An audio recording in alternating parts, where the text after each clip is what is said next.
Bueno, ahí va haciendo uno algunas cosas con los años.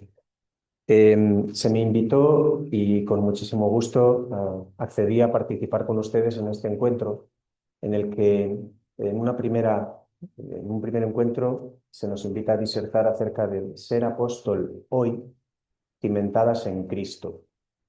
Y es el tema que voy a presentar.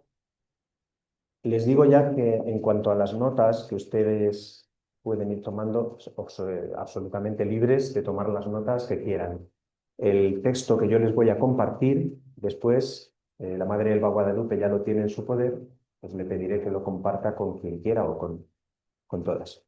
Siendo que es digital, se puede borrar fácil. Así que a veces cuando lo he compartido en papel, le he dicho a las hermanas, porque sea, bueno, si no sirve para otra cosa, pues lo ponéis en una mesa coja, que siempre va bien.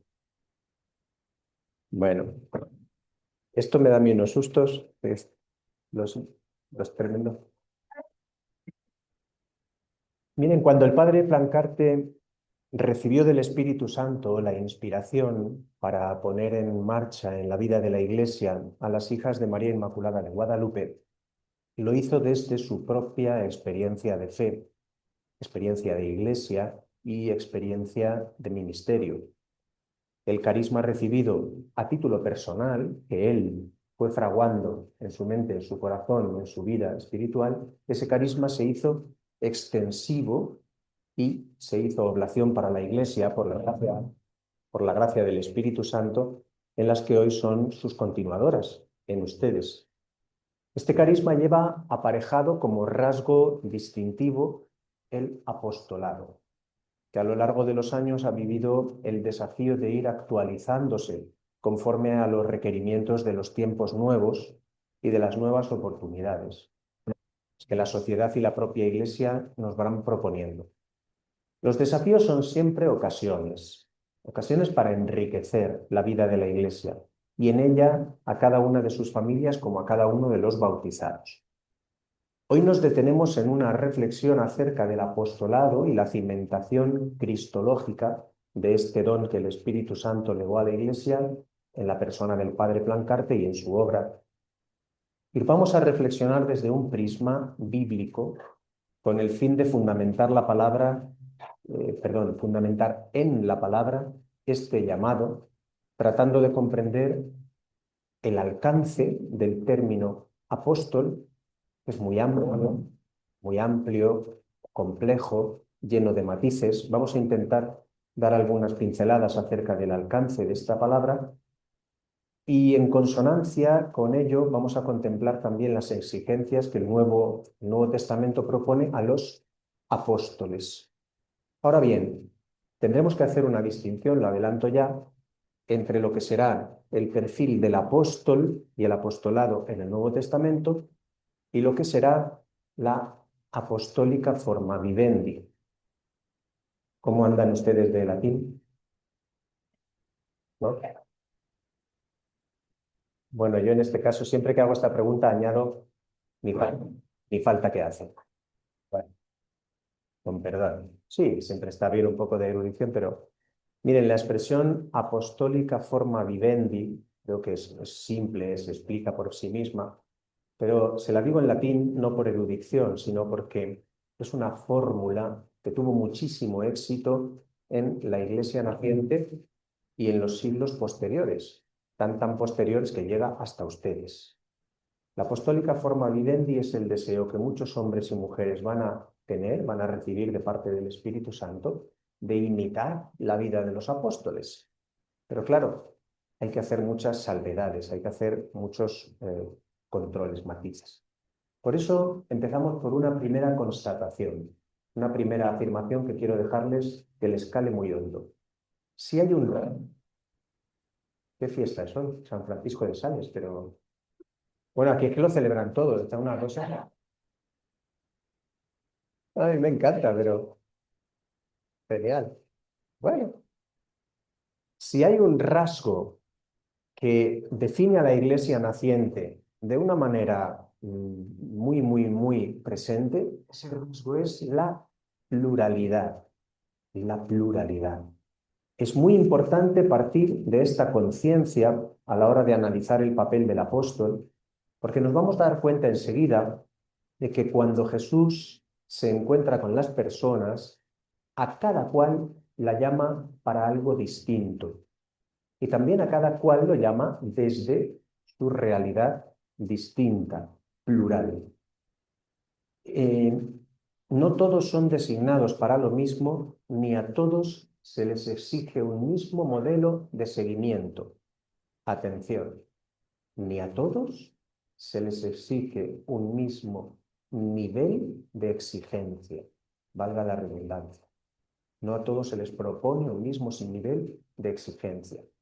Y eso está muy, muy presente en los evangelios y el resto de escritos del Nuevo Testamento. Por lo tanto, es preciso tener en cuenta que la designación de apóstol no es exclusiva de los seguidores.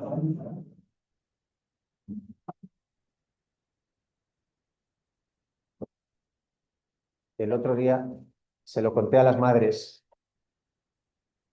El otro día me crucé aquí con un señor que tenía el maletero del coche abierto con 4 o 5 guitarras.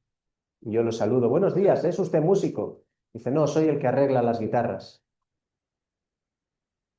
De verdad, ¿eh? Se entiende perfectamente que tenga que haber uno. Sí.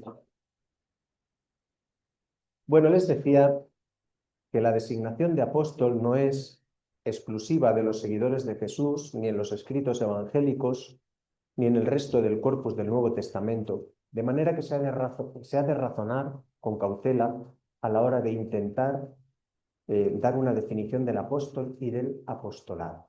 Bien. El Nuevo Testamento contempla una gran diversidad de funciones, ministerios, carismas dentro de las primeras comunidades cristianas. Eso refleja que la iglesia primitiva no es una estructura uniforme. Quedémonos con esta idea porque es muy importante. La iglesia primitiva no es una estructura uniforme.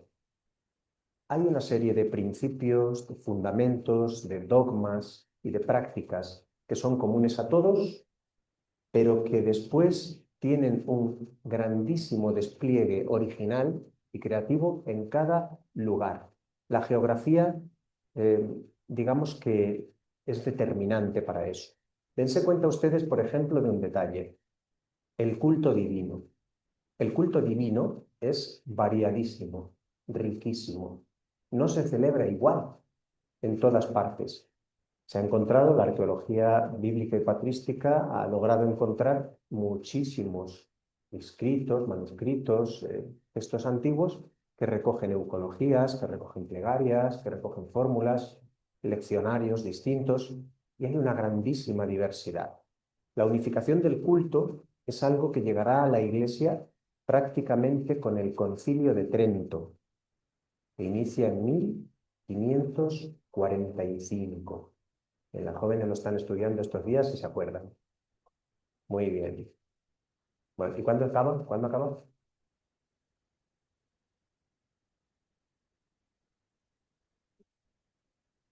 En el 63. Se celebra la clausura. Muy bien.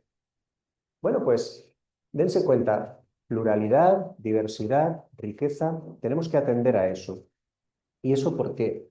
Porque al fin y al cabo, lo que nos está manifestando esta primera constatación es que el Espíritu Santo continúa guiando la vida de la Iglesia. Después de la resurrección de Cristo y la entrega del Espíritu Santo en Pentecostés, no se fija un corpus único y una forma única de seguir a Cristo, ¿no? El Espíritu es, por definición, creativo. Ese hermosísimo versículo del libro del Génesis, que del Bereshit para Elohim, al principio en hebreo, cuando nos está diciendo al principio no había nada, era todo caos, oscuridad, tiniebla.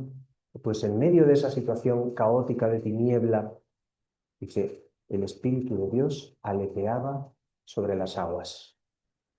Él es el creador y Él es el creativo. Por eso al recibir el Espíritu, la Iglesia continúa siendo creativa.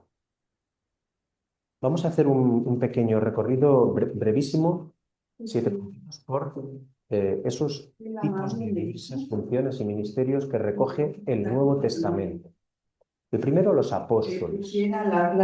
Son testigos directos de la vida, muerte y resurrección de Jesús. Porque está la plática del Tenían Padre la misión de anunciar el Evangelio y fundar comunidades. Entonces, Verán pero si la ve usted, en los Hechos de los Apóstoles toda esta yo lo que veo definición, nada más Hechos oír. 1, 21 y 26, también en Efesios 4, 11. Seguidamente vamos a ver que esas funciones se fueron extendiendo juntamente con otras en la que se denominará apostólica forma vivendi. Porque claro, dense cuenta de lo que acabo de decir. Tenían la función de anunciar el Evangelio, fundar comunidades.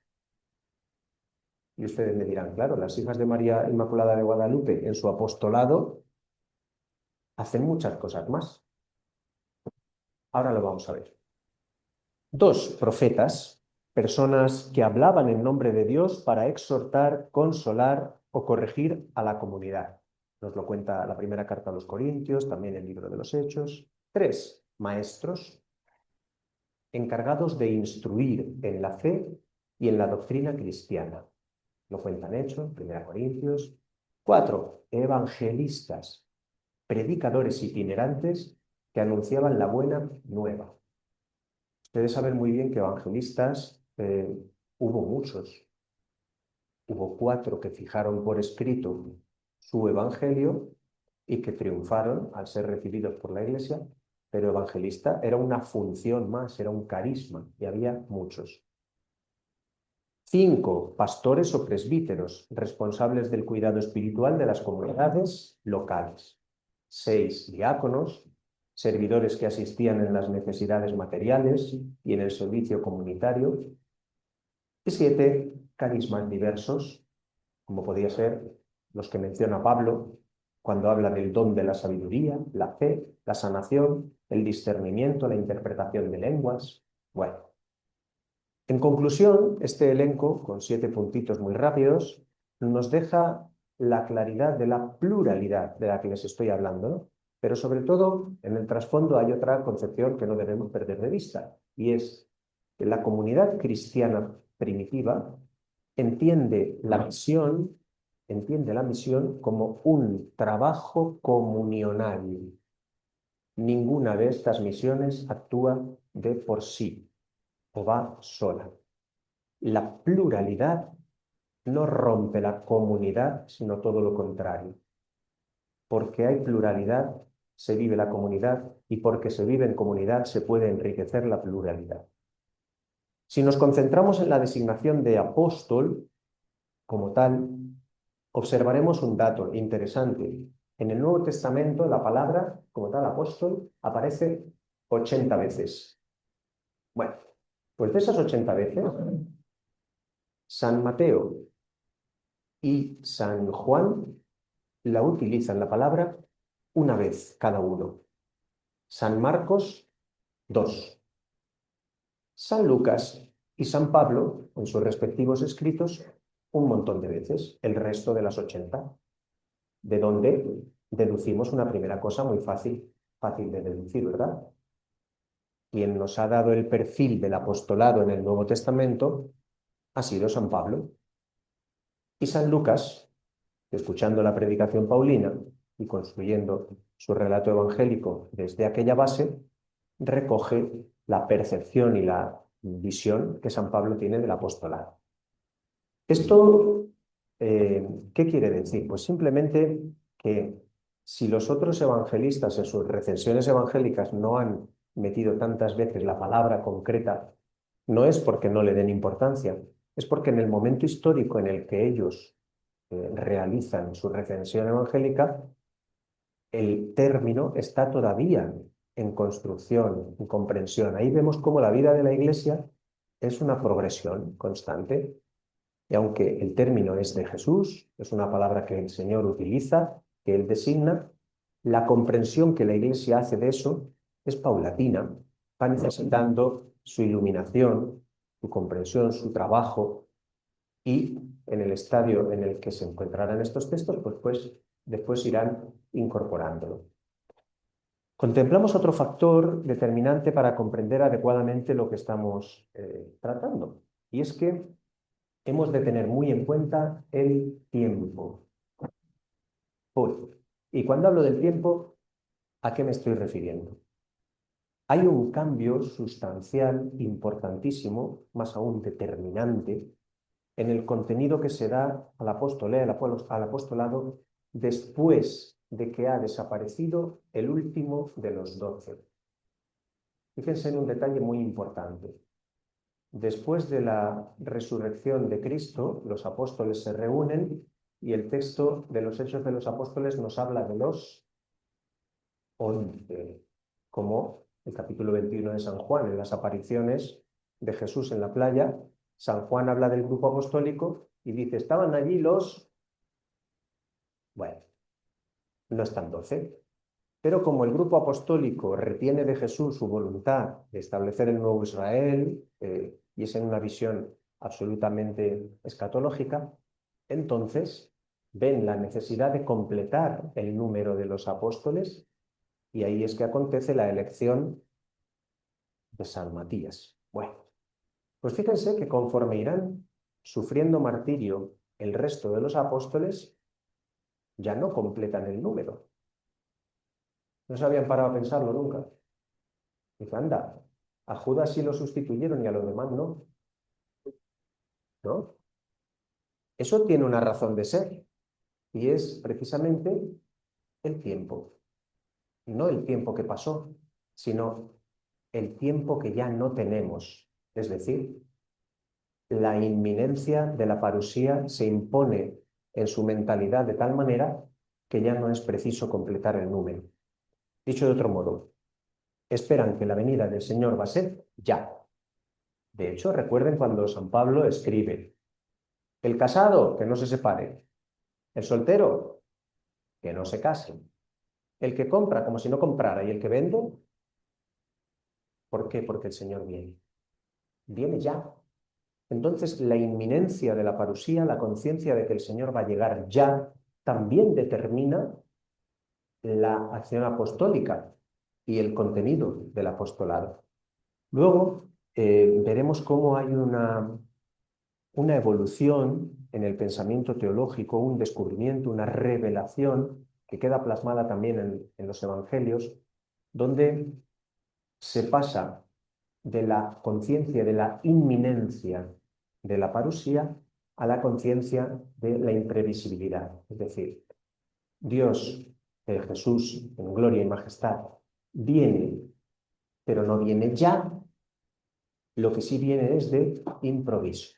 Nadie sabe el día ni la hora, ni siquiera el Hijo, solo el Padre. Por lo tanto, esa conciencia genera en el grupo apostólico otra actitud distinta. Ya no es la premura. El Señor viene ya, como cuando suena la alarma antisísmica, ¿verdad? Uno no puede decir, bueno, ahorita voy, termino esto y ya salgo. No, ¿verdad? El día que yo llegué sonó la alarma, pero yo dormía plácidamente, no me enteré. No me enteré.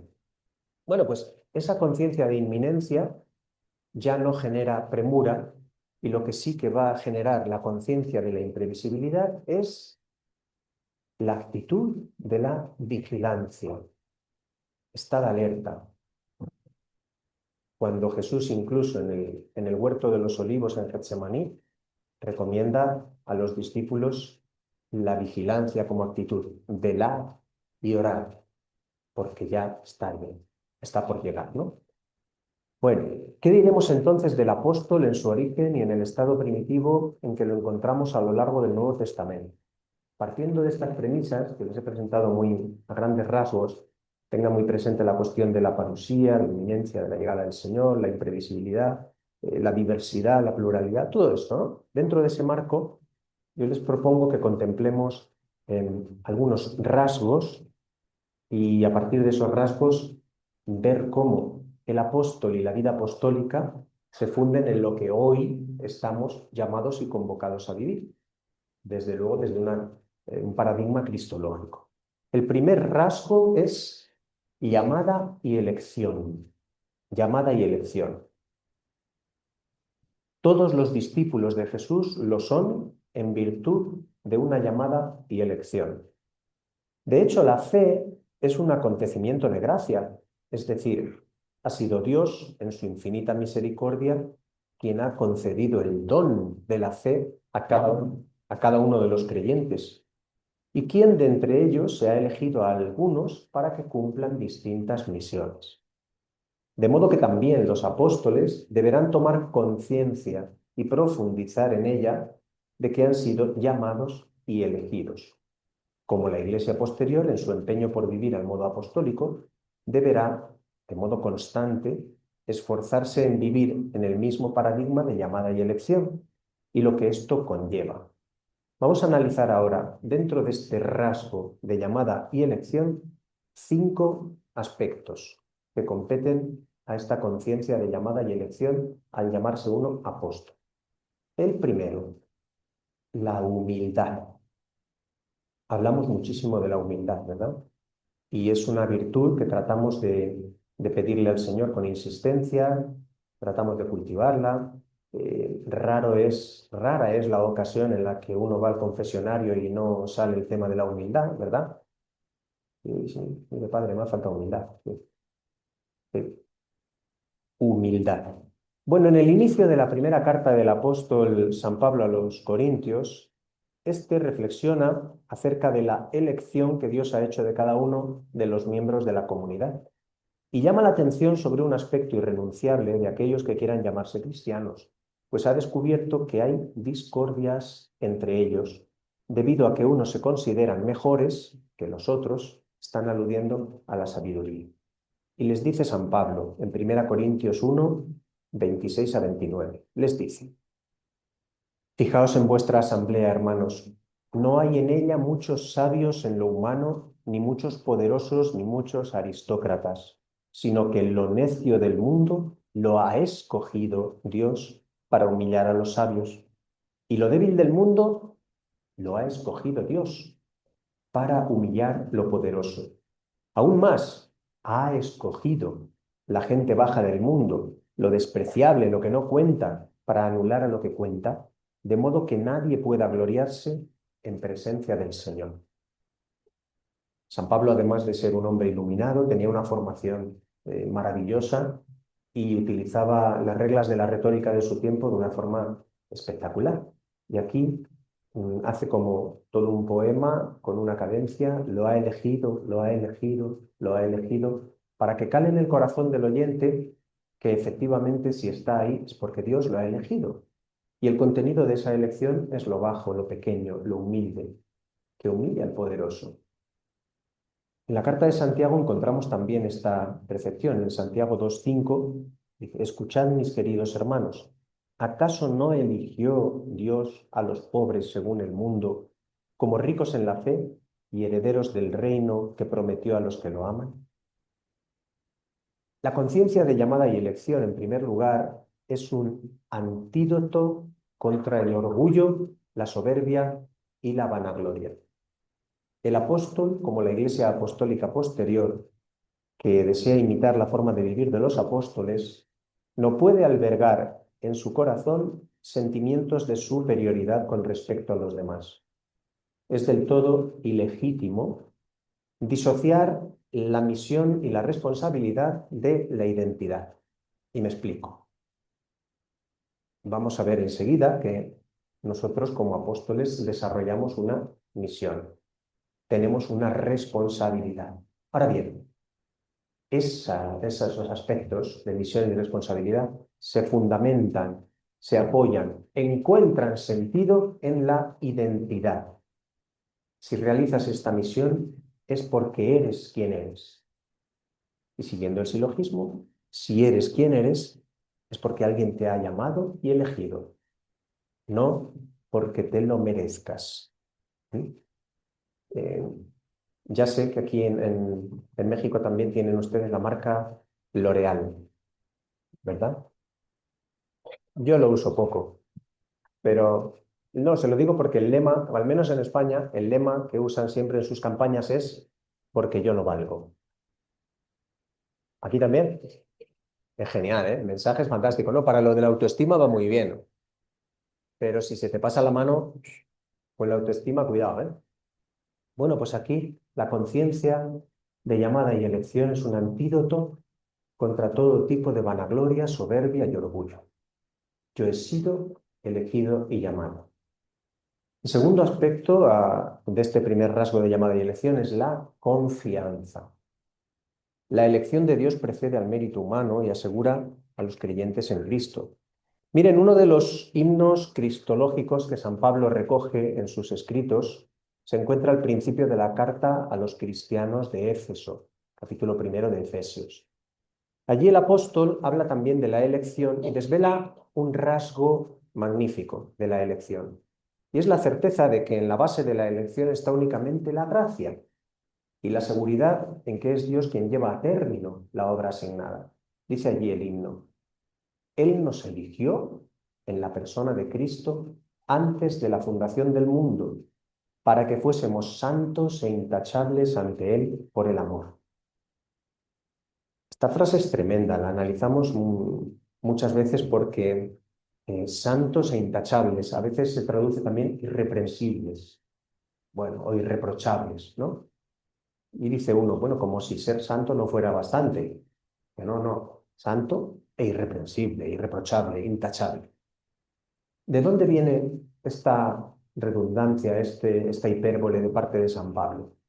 San Pablo aquí está utilizando una palabra del léxico griego cultual que traduce una palabra hebrea. Y era la palabra que designaba al cordero del sacrificio pascual. Era un cordero que tenía que ser absolutamente inmaculado, irreprensible, que no tuviera ninguna tara, por supuesto ningún hueso roto, que tuviera menos de un año, que no estuviera sucio, tal. Pero atención, la pregunta es esta. ¿Qué ha hecho el cordero para ser irreprensible? Pobrecito, ha dicho. Sí, pues nada. No. Quien le ha dado esa cualidad, esa virtud, ha sido la naturaleza. Y desde nuestra fe sabemos que la naturaleza es obra de Dios. Es Dios quien te ha constituido, es Dios quien te ha hecho, no has sido tú. Es don de la gracia de Dios. De este modo, el llamado y elegido confía no en sus propias fuerzas y destrezas, en las habilidades, sino en Dios. Y si descubre en sí mismo habilidades, destrezas y fuerzas, no es por otro motivo, sino porque Dios los ha insertado en su corazón. La actitud propia del apóstol llamado y elegido es la de la confianza, que se expresa en la acción de gracias por el don recibido. Si yo he llegado a ser santo y irreprensible, no es por mi voluntarismo, es porque confío en el Señor, que es quien lleva a término la obra en mí. Un tercer aspecto, este primer rasgo, es la perseverancia. En el discurso escatológico, el Señor Jesús anuncia y advierte a sus discípulos de que están por venir días de tribulación. Los que siguen al Señor serán testigos de grandes calamidades, desastres, sufrimientos, algunos de ellos propiciados por la naturaleza y los dinamismos propios de la tierra, otros fruto de dinámicas sociales, donde unos se enfrentan con violencia a los otros. Y en medio de este discurso tremendo, Jesús dice a los suyos, en Marcos 13, 19 y 20, aquellos días habrá una gran tribulación como jamás ha sucedido desde el principio de la creación que Dios ha creado hasta hoy, ni la volverá a haber. Si el Señor no acortase aquellos días, nadie podrá salvarse, pero en atención a los elegidos que escogió, se abreviarán.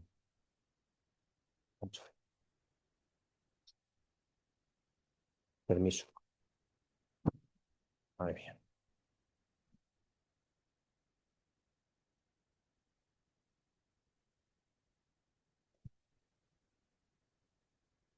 El Señor mira a los que escogió, a sus elegidos, y en medio de las dificultades infunde fuerza de perseverancia. Aunque la situación actual por la que uno esté atravesando parezca, atención que lo uso con mucho interés, parezca insuperable. o dé la impresión de ser definitiva. Dios ha prometido que abreviará los días. Dicho de otro modo, que cualquier tribulación por la que el apóstol deba transitar nunca será la última palabra, pues Dios sostiene a sus hijos con misericordia y los empodera para que perseveren en su empeño de imitar a Cristo el Señor. Él mismo anima a sus discípulos y les dice: en el mundo tendréis luchas, pero tened valor, yo he vencido al mundo. Juan 16:33. La tribulación, lejos de ser un signo de abandono, es confirmación de la participación en la obra del reino. El apóstol comparte los padecimientos de Cristo para compartir también su gloria. Pero la recompensa no se limita a la escatológica, es decir, la vida eterna, la corona de justicia, la comunión con Dios plena, sino que incluye ya en este tiempo también bendiciones espirituales, crecimiento en carácter, mayor intimidad con Dios, fruto ministerial, presencia del Espíritu como garantía. Todo eso lo da la tribulación vivida desde la perseverancia. Y la recompensa es en última instancia Dios mismo, porque el Padre se entrega a quienes permanecen fieles. Y este es un principio hermosísimo de la teología de la gracia, que explicado para los niños, para que lo entendieran, les decía: Dios no da cosas, Dios se da a sí mismo. Y cada gracia recibida de Dios es Él que se hace presente en mi vida de una forma nueva, original, distinta, creativa, liberadora. Cuarto, la misión. En su extenso discurso de despedida en el Evangelio según San Juan, Jesús instruye a sus discípulos acerca de muchos misterios del reino de Dios. En un pasaje hermosísimo en el que él mismo se identifica con la vid y a los discípulos con los sarmientos, ahí Jesús llega a decirles: no son ustedes los que me han elegido, soy yo quien los he elegido y los he destinado para que vayan y den fruto, y su fruto permanezca, de modo que lo que pidan al Padre en mi nombre, se lo den. Jesús los ha elegido, los ha destinado para que den fruto, y además la elección no se agota en sí misma. Sería absurdo comprender el vínculo de Jesús como un don cerrado en sí mismo, que beneficiara únicamente a aquel que lo recibe, ¿verdad? La elección es siempre una proyección, la misión. Jesús elige para que quien recibe una gracia la haga extensiva, comunicando gracia en nombre de Dios. De ahí nos va a nacer también a nosotros la conciencia del pecado de omisión cuando atesoramos con tanto celo una gracia recibida y no la compartimos. Hay que ponderar muy bien la ocasión y la oportunidad de compartir o expandir aquella gracia, porque no vamos a avasallar a nadie. Pero desde la conciencia de la llamada y elección, la misión forma parte intrínseca de mi identidad. Y quinto aspecto de este primer rasgo de llamada y elección, el quinto es el servicio. La Iglesia debe ser servidora siempre y además seleccionar para el servicio a personas que lo cumplan. Del mismo modo que el Señor ha llamado y elegido, así también la Iglesia continúa llamando y eligiendo en su nombre. Así fue en efecto ya en tiempo de los apóstoles, continuadores de la obra de Cristo, después de la resurrección, ascensión y después de que les enviara el Espíritu Santo. Recuerdan en el capítulo 6 de los Hechos de los Apóstoles esta cita, se la leo y ahora ustedes me van a decir. La propuesta les pareció bien a todos y eligieron a Esteban, hombre lleno de fe y de Espíritu Santo, a Felipe, Prócoro, Nicanor, Timón, Parmenas y Nicolás, prosélito de Antioquía. Estos son los diáconos. Bueno, una llamada y elección que la Iglesia perpetúa del mismo modo que Cristo los ha llamado y elegido, y en función a un servicio. La Iglesia designa a los responsables también de llevar las cartas a Jerusalén. ¿Se acuerdan? Hay un conflicto al inicio de la Iglesia naciente, tienen un conflicto porque no tienen claro si circuncidar, si no circuncidar, si seguimos a Moisés o ya basta con que lleguen y ya está, y se hacen un lío allí tremendo. Y entonces se reúne el llamado Concilio de Jerusalén, emanan unas cartas y esas cartas las tiene que llevar alguien. Pues la Iglesia también, reunida en oración, designa, elige para un servicio concreto, en este caso a Pablo, Bernabé, para mandarlos con Barnabás y Silas a Antioquía. Bueno, la clave de esta llamada y elección será siempre la de desempeñar en medio de la Iglesia un servicio en nombre de Jesús. Ninguna iglesia se predica a sí misma ni se legitima a sí misma. La comunión actúa como garante de la nueva elección y el servicio cumplido ratifica la legitimidad de dicha elección. En la apostólica forma vivendi de la Iglesia, este rasgo de servicio es un potente indicador de que la elección realizada camina en la dirección correcta, aquella que responde verdaderamente a la voluntad de Dios, que en Jesucristo nos dijo: no vine a ser servido, sino a servir y a dar la vida en rescate por muchos. Un segundo rasgo de este apostolado es la legitimidad en la transmisión de la doctrina. El apóstol pasa a un primer plano en el anuncio del reino de Dios después de que Cristo ha resucitado, ha ascendido al cielo y les ha dado el Espíritu Santo.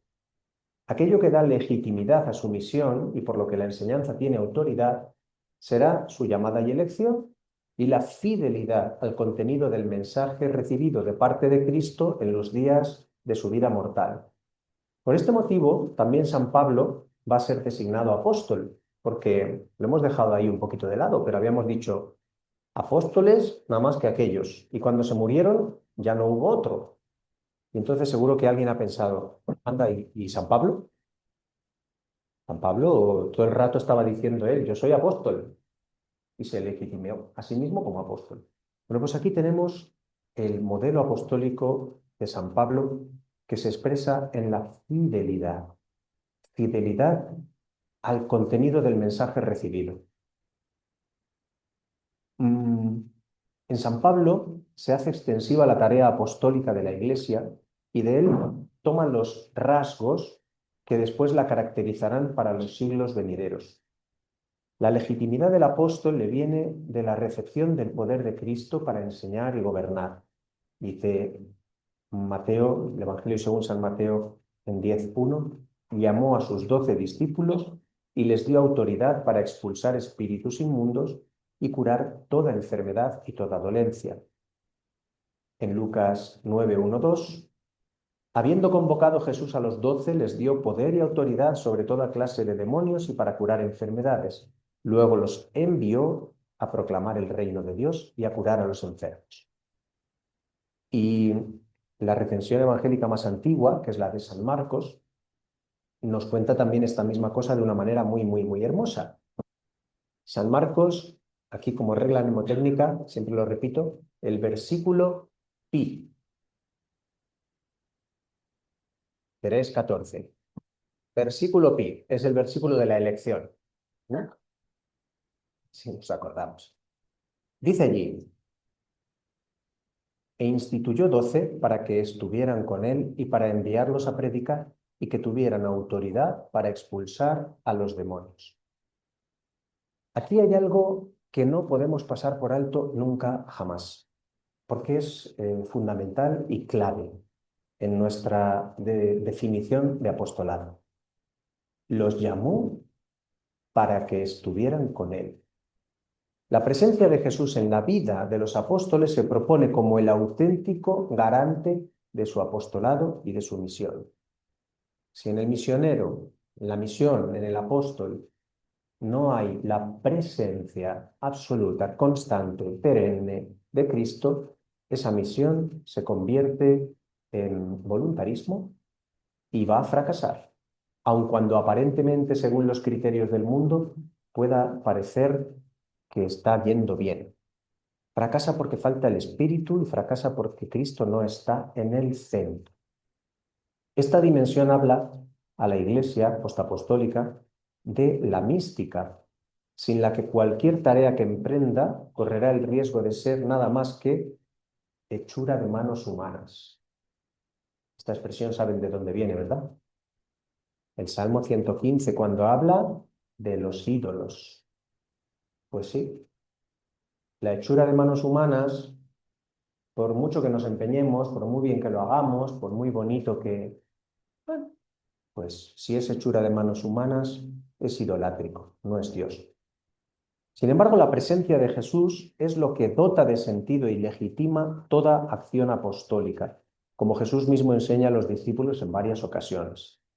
Hay un versículo fundamental que ilumina esto, que es Juan 15:5. Dice: yo soy la vid, vosotros los sarmientos, el que permanece en mí y yo en él, ese da fruto abundante, porque sin mí no podéis hacer nada, nada podéis hacer.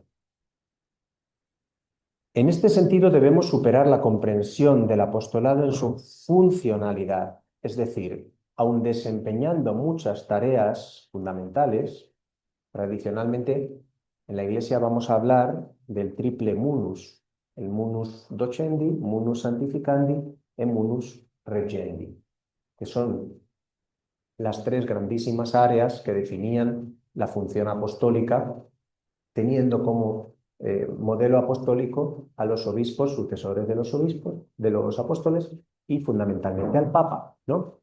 El munus, primero de todo, docendi, es el que enseña, el docente.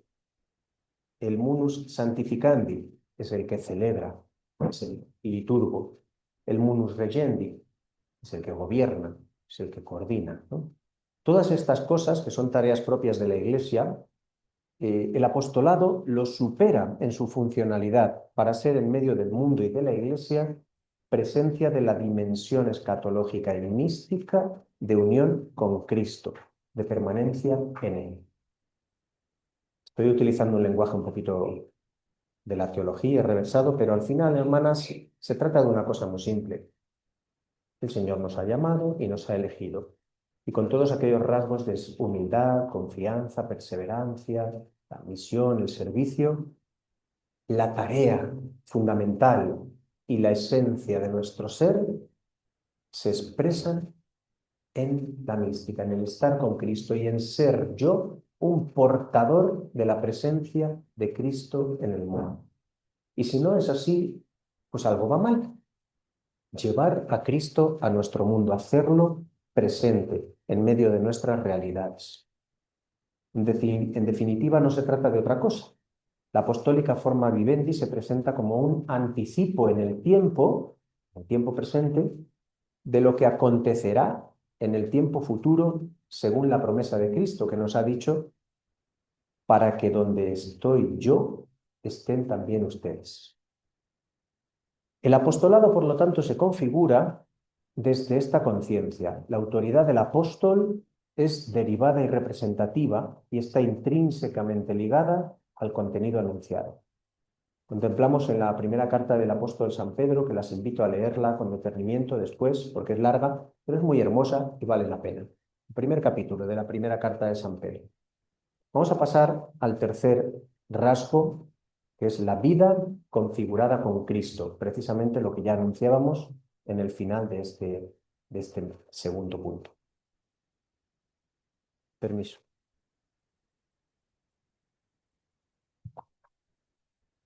El Evangelio muestra que el apostolado no comienza con la acción, sino con la comunión. Llamó a los que quiso para que estuvieran con él y para enviarlos a predicar. Pero eso es el segundo momento. Antes de ser enviados, los apóstoles son invitados a participar de la vida misma de Jesús. Esta convivencia transforma su modo de pensar, su sentir y, por supuesto, su actuar. Es la primera forma de configuración con Cristo. La Sagrada Escritura desvela algunos de los rasgos que comporta esta configuración apostólica con Cristo. En primer lugar, es constante en el Nuevo Testamento. Uno de los verbos que más se repiten es el verbo acoluzeo, que significa seguir. También en sus formas de subjuntivo, el seguimiento. Y lo seguían por el camino y sígueme en forma imperativa. El verbo seguir está hiperpresente. ¿Por qué? Porque el discípulo es el imitador de Cristo. Jesús ha dicho, si alguno quiere venir en pos de mí, que se niegue a sí mismo, tome su cruz y me siga. Un segundo aspecto, participar en su muerte. Si a mí me persiguieron, también a ustedes, dice Jesús en Juan 15:20. Tercero, vivir desde la Pascua.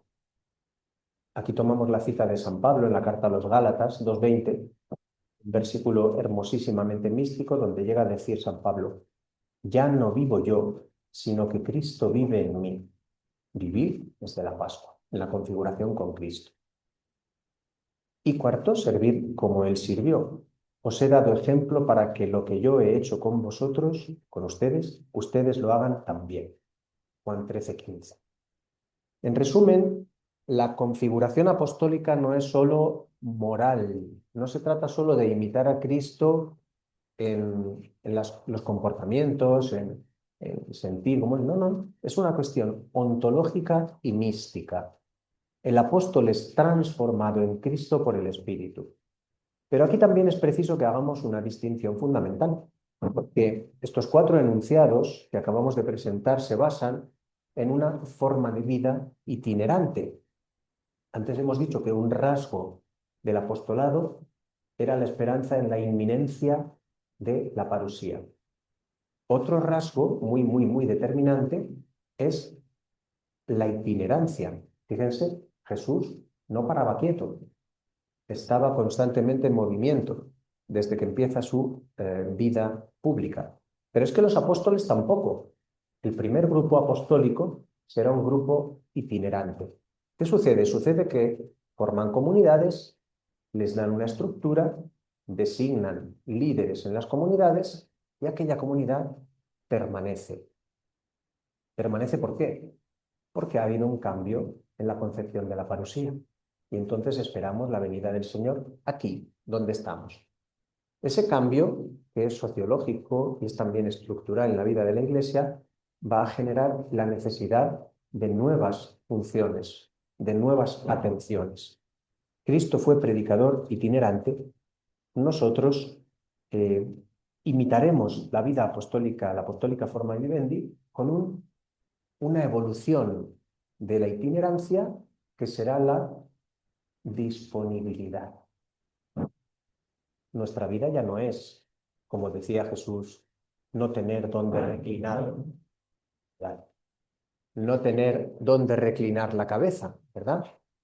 Porque gracias a Dios, pues, cada uno de ustedes, igual que yo, tiene su cuartito, su camita, sabemos dónde está el pijama, ¿no? Yo tengo 2, uno en Roma y otro en la maleta. Siempre, sí, porque una cosa. Bueno, la itinerancia era un rasgo de su tiempo. El nuestro, la apostólica forma vivendi, nos invita a adoptar ese rasgo apostólico de la itinerancia de un modo existencial y ontológico, de un modo místicamente entroncado en Cristo, y es la disponibilidad, que se basa y que se sustenta en el no apego a las estructuras, a los lugares, a las personas.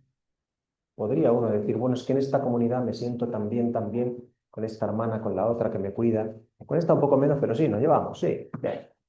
Entonces, madre, ¿cómo me va usted a cambiar ahora con lo bien que estoy con estas hermanas?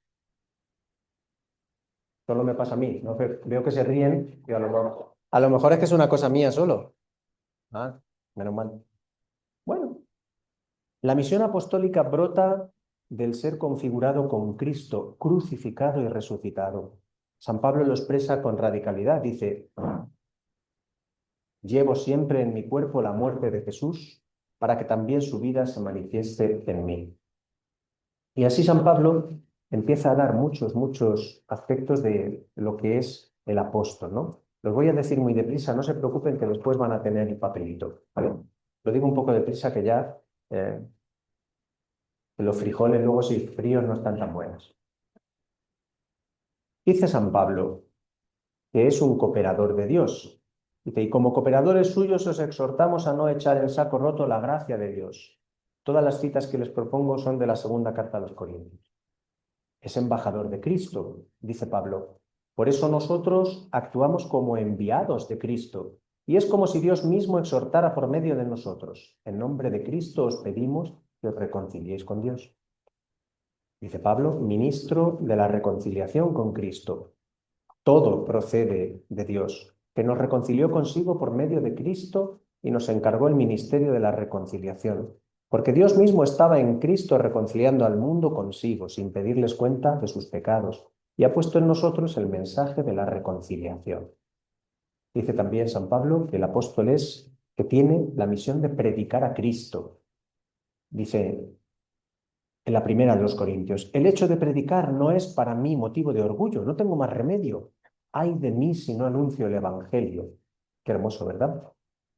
Dice, difundir por todas partes el buen olor de Cristo. Doy gracias a Dios que siempre nos asocia a la victoria de Cristo y difunde por medio de nosotros en todas partes la fragancia de su conocimiento. Bueno, el apóstol, en definitiva, no representa a Cristo como portavoz externo, sino que Cristo mismo se prolonga en él mediante su Espíritu. Esto explica por qué el ministerio apostólico es en raíz una forma de santidad, porque es la materialización de la vida de Cristo en aquel que se abre a la efusión del Espíritu y la manifiesta y la hace presente en este tiempo, ya, ahora. Les ofrezco una conclusión breve y terminamos. Miren, la apostólica forma vivendi, que muchos hombres y mujeres han querido vivir a lo largo de los siglos, nace y se desarrolla en la vida de la Iglesia desde la formación de las primeras comunidades y la primera oleada de expansión del cristianismo. A lo largo de los siglos ha ido tomando matices diversos, siempre fundamentados en la divina revelación, pero a su vez focalizando el interés y conduciendo las fuerzas a algunos aspectos que el tiempo iba demandando o la sensibilidad de los fundadores iba haciendo suyos. En este sentido, vivir como los apóstoles y actuar como ellos ha sido la forma propia de la vida de la Iglesia y continúa siéndolo hoy. Aunque a la hora de reflexionar acerca de lo que esto significa, sea preciso, como hemos hecho, afinar los términos con prudencia y con gran dosis de humildad. La vida apostólica es un don del Espíritu Santo y por lo tanto, por su propia naturaleza, es inagotable e inabarcable. Y esto sí que quiero que les quede muy claro. La vida apostólica como don del Espíritu Santo, que es el Espíritu Santo dándose, es inagotable e inabarcable. No podemos abarcar toda la vida apostólica. No podemos tampoco ni siquiera tener una comprensión racional total de lo que el Señor nos está pidiendo, exigiendo, demandando. No. El misterio es mucho más grande que yo y yo no lo abarco, ¿no? Hasta en un salmo lo decimos. Tú sabes, sublime Señor, no lo abarco. Bueno, esto es muy importante porque cuando una familia religiosa se pone a imitar la vida de los apóstoles, debe recorrer este camino de reflexión, de introspección, de estudio, de modo que sea capaz de proponerse a sí misma, de entre el inmenso marco que contiene el apostolado, cuáles de los aspectos y cuáles de los rasgos carismáticos que mayormente se identifican con nuestra familia religiosa convergen en la apostólica forma vivendi.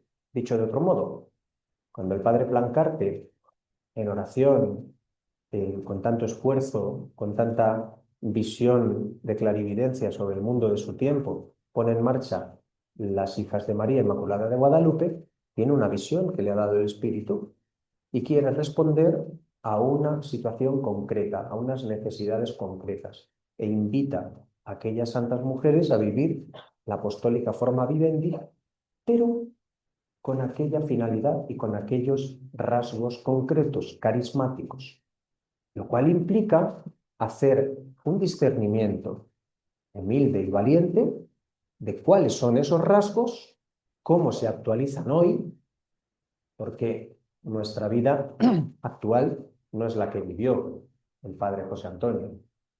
Seguramente yo el domingo, cuando me vaya a Roma, tardaré menos de lo que tardaba él. El domingo me voy a Roma. Tardaré menos en llegar de lo que tardaba él cada vez que visitaba, ¿no? Nuestro mundo ya no es el suyo, tenemos que actualizar. Ahora bien, es preciso pedir la iluminación del Espíritu en comunión para discernir esos rasgos carismáticos que competen al apostolado, y el reto que les dejo para que ustedes hablen, mediten, piensen, compartan, es definir esos rasgos y definir los rasgos que no competen a las hijas de María Inmaculada de Guadalupe. Decirme lo que tengo que hacer es muy importante. Decirme a mí mismo lo que no tengo que hacer también. Me libera mucho. Me da una gran dosis, un gran baño de humildad. Me recoloca en la verdad que es mi misión. Bueno, pues con esta finalidad se ha presentado aquí un esbozo aproximativo acerca de lo que la revelación nos dice sobre el apostolado. Se trata, por lo tanto, del comienzo de un camino que debe continuar, que deben hacer ustedes, una reflexión permanente donde todos los implicados tienen parte activa a la hora de dilucidar y perfilar el perfil propio, valga la redundancia, aquel que el Espíritu Santo inspiró, en este caso en el padre Plancarte, y que hoy las hijas de María Inmaculada de Guadalupe quieren alcanzar como ideal de vida en su seguimiento de Cristo resucitado, a imitación de nuestra Santísima Madre del Cielo, Santa María de Guadalupe. Muchas gracias por su atención, por su paciencia. Gracias.